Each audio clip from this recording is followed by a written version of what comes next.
The blood in the snow wasn't from an animal. Thomas Brennan saw it the moment he stepped out of his cabin that Christmas Eve morning, a thin crimson trail leading from the road to his barn. His breath clouded in the bitter Montana air as he grabbed the rifle from beside the door. In 1887, blood meant trouble, and trouble in winter meant death. He followed the trail across the frozen yard, boots crunching through ice.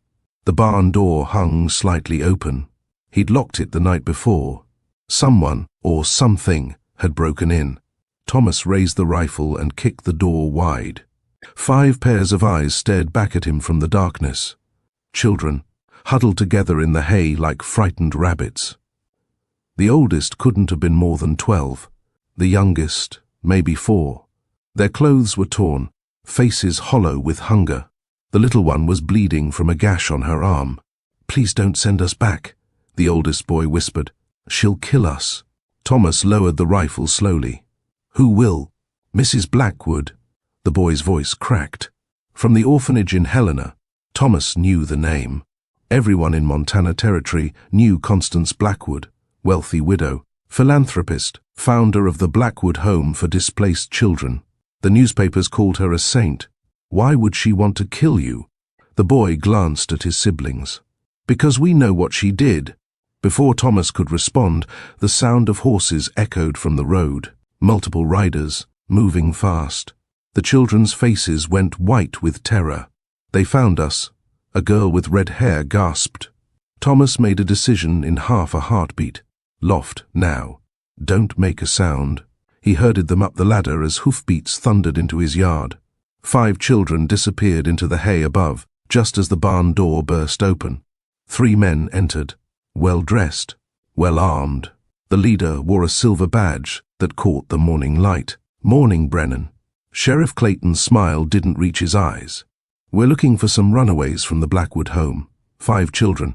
Dangerous little thieves. You seen them?" Thomas leaned against a post, rifle casual in his hands. "Haven't seen anyone.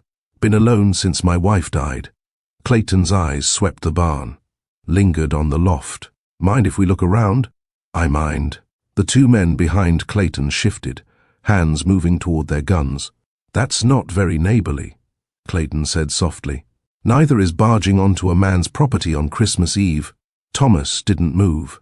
"You got a warrant?" "Don't need one for runaways." "You do for searching my barn." The silence stretched thin as wire. Finally, Clayton smiled again. "We'll be back, Brennan, with papers. And when we find those children here, you'll hang alongside them for harboring criminals." They left, but Thomas knew they'd be watching the road. He waited until the hoofbeats faded before calling the children down. "Tell me everything," he said. Fast. The oldest boy, his name was Daniel, spoke while Thomas bandaged the little girl's arm. The story came out in fragments, each piece more horrifying than the last. The Blackwood home wasn't an orphanage. It was a labor camp. Mrs. Blackwood took children from across the territory. Orphans, runaways, children of dead miners and failed homesteaders. She promised them food, education, a future. Instead, she worked them 16 hours a day in her textile factory. Children who collapsed were beaten. Children who complained disappeared. "She sells the fabric to the army," Daniel explained, "makes thousands of dollars, pays us nothing, feeds us scraps." "Why hasn't anyone stopped her?" Thomas asked. "She owns the sheriff, the mayor, half the judges in Helena." Daniel's jaw tightened. "And anyone who asks questions, accidents happen." "What changed? Why did you run?" Daniel pulled a folded paper from inside his shirt. His hands shook as he handed it to Thomas. It was a ledger page, columns of numbers, names, dates, and causes of death. "We found her records," Daniel said quietly. 23 children have died in the past 2 years. She reports them as runaways or adoptions, but we saw the graves behind the factory, unmarked, hidden. Thomas felt ice in his stomach. "She's been murdering children, working them to death." "Same thing." Daniel's voice broke. "My sister Emma was one of them. She was 8.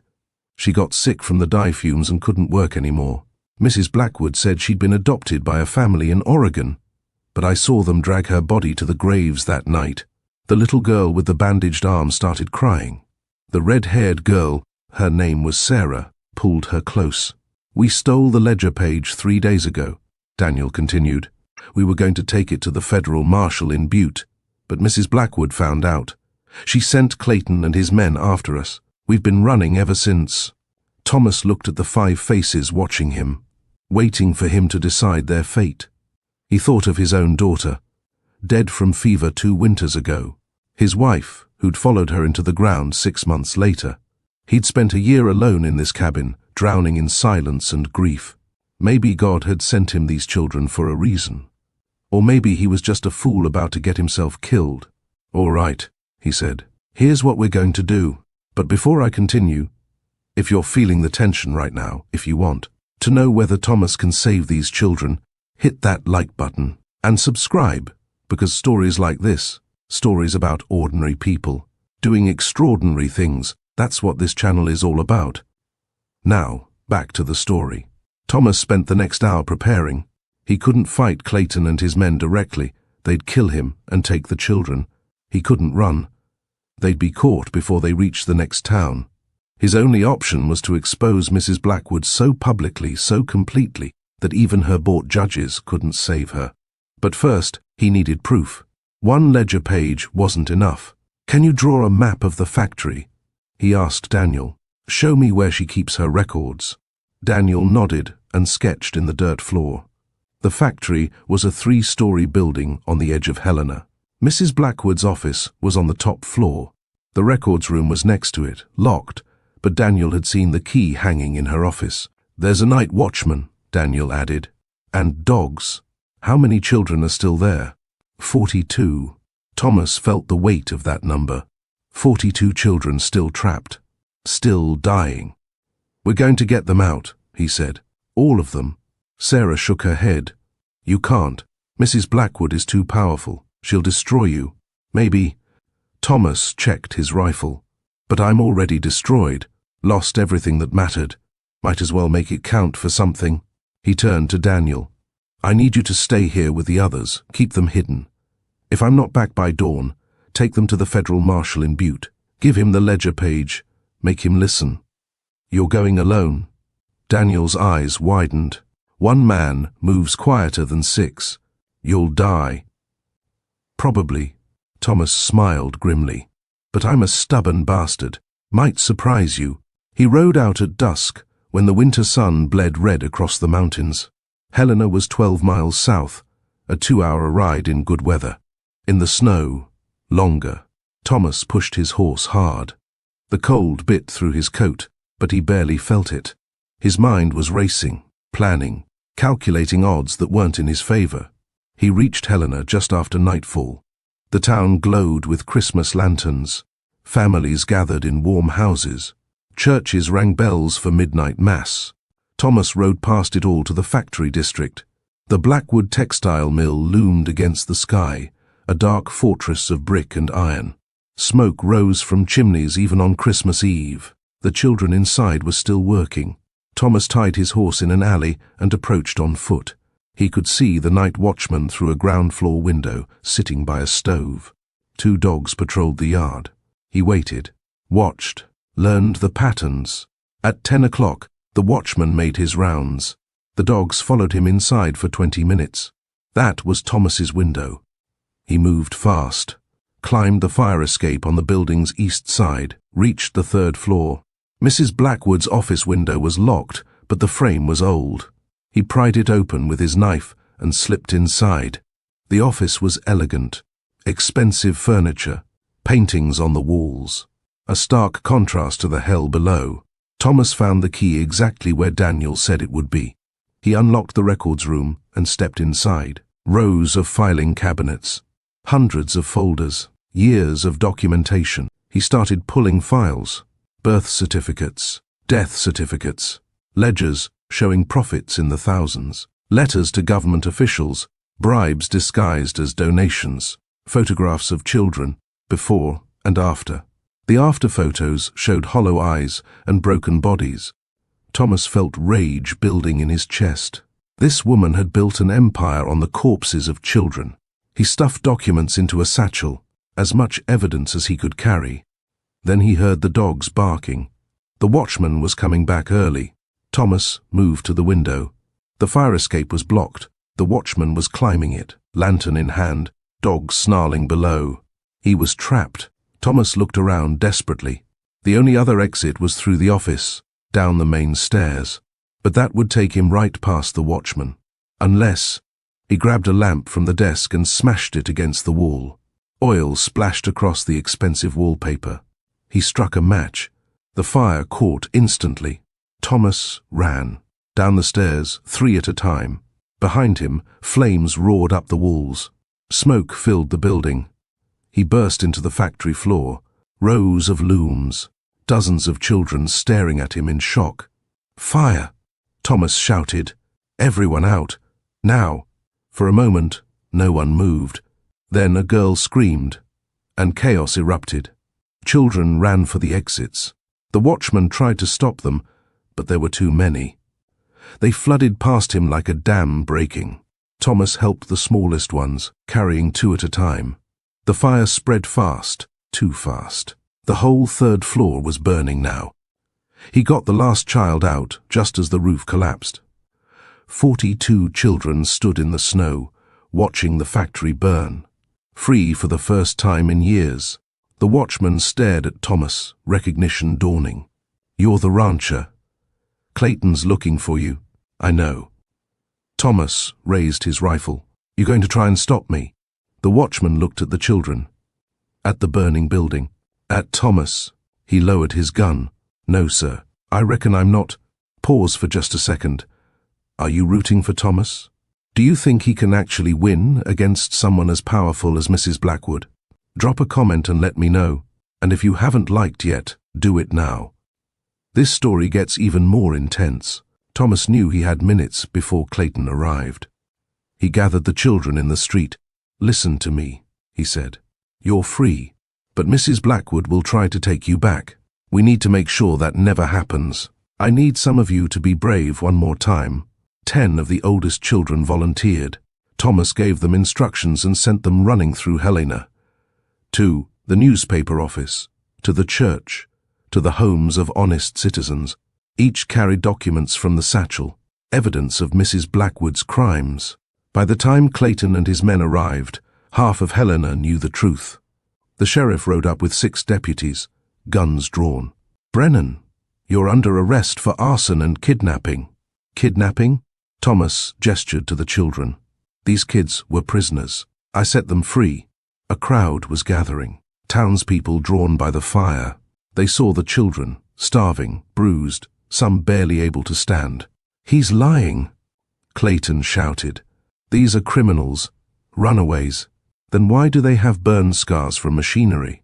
A woman in the crowd called out, "Why are they half-starved?" "Mrs. Blackwood will explain everything," Clayton said. "She's a respected—" "Mrs. Blackwood is a murderer." Thomas held up the ledger page. "I have proof. 23 dead children, buried in unmarked graves behind the factory, and I have witnesses." Daniel stepped forward from the crowd. Then Sarah. Then 3 more children who'd escaped with them. "She killed my sister," Daniel said, voice steady now. "She worked her to death and buried her like trash." The crowd's mood shifted. Angry murmurs. Shocked faces. Clayton's hand moved toward his gun. "I said you're under arrest. On whose authority?" A new voice cut through the tension. A man pushed through the crowd. Tall, grey-haired, wearing a federal marshal's badge. Thomas felt hope flare in his chest. Marshal William Hayes looked at Clayton with cold eyes. "I received a very interesting telegram this evening. Anonymous. Said there was corruption in Helena involving the Blackwood home. Thought I'd ride down and investigate." He looked at the burning factory, at the children, at Thomas. "Seems I arrived just in time." Clayton's face went pale. "Marshal, this man is a criminal. This man is a witness, as are these children." Hayes turned to Thomas. "You have evidence?" Thomas handed him the satchel. "Everything you need. Financial records, death certificates, photographs, and 42 living witnesses." Hayes examined the documents. His expression grew darker with each page. "Where is Constance Blackwood?" he asked quietly. "They found her at her mansion on the hill. She was packing, preparing to flee. When Hayes arrested her, she didn't deny the charges. She simply smiled. 'You think this matters?' she said. 'I have friends. Powerful friends. I'll be free in a week.' 'Maybe,' Hayes said. 'But those children will still be free. And that's what matters.' Her smile faltered. The trial lasted 3 weeks. The evidence was overwhelming. 42 children testified. The unmarked graves were exhumed. Mrs. Blackwood's bought judges couldn't save her. She was sentenced to hang. Sheriff Clayton and 4 other officials were arrested for corruption. The Blackwood fortune was seized and distributed to the surviving children as restitution. And Thomas Brennan became the guardian of 5 orphans who'd hidden in his barn on Christmas Eve. Spring came to Montana Territory.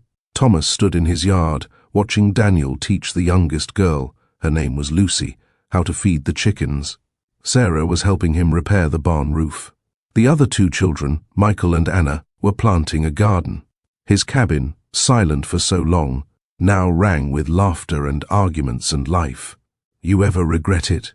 Daniel asked one evening. They were sitting on the porch, watching the sunset. "Taking us in? You could have turned us away." Thomas thought about it, about the quiet life he'd lost, about the danger he'd faced, about how everything had changed that Christmas Eve. "No," he said finally. "I don't regret it." "Why not?" "Because I was dead before you came. Just didn't know it yet." Thomas looked at the boy, almost a man now. "You gave me a reason to live again. All of you did." Daniel smiled. "You gave us a reason to hope." They sat in comfortable silence as the sun dipped below the mountains. Thomas had lost his first family to death, but he'd found a second family in the most unexpected way. 5 children who'd needed a hero, and a broken man who'd needed a purpose. Sometimes, he thought, God works in strange ways, and sometimes the greatest gifts come wrapped in blood and snow and terror. But they're gifts nonetheless. That's the story of Thomas Brennan and the 5 orphans who changed his life forever. If this story moved you, if it reminded you that one person can make a difference, leave a comment below.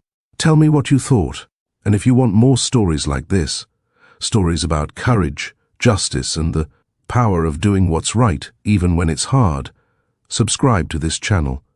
Hit that notification bell, because every week I bring you stories that matter, stories that inspire, stories that remind us what it means to be human. Thank you for listening. And remember, you never know when you'll get the chance to be someone's hero. Don't miss it.